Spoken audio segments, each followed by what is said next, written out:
Suite de l'outil numéro 2 et toi d'outils extérieurs qui te font office de rappel. Aujourd'hui, je vais te partager un retour d'expérience de cet outil.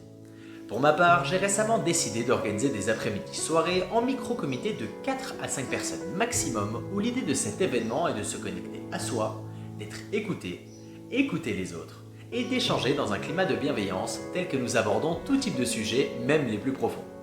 Au travers de cet événement, je propose un atelier de méditation visant à se rapprocher de son soi idéal puis de poursuivre autour des points évoqués précédemment. Je plante le décor et advienne que pourra. Cela implique donc de ne pas créer d'attente quant à cet événement, pour ne pas générer de frustration, chose qui irait à l'encontre d'une forme de ressourcement. Trop souvent, on s'auto-verrouille inconsciemment à organiser des choses comme celle-là, et à devenir notre propre créateur d'opportunités. Ton environnement extérieur n'est pas aligné avec tes besoins, prends cette décision avec moi. Celle de devenir l'auteur et le créateur de tes propres opportunités.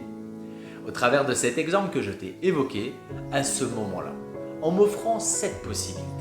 J'agis pour moi, je me ressource et en bonus, je contribue au bien collectif en étant simplement le créateur de cette opportunité qui, au départ, vise simplement des intérêts propres à mes besoins.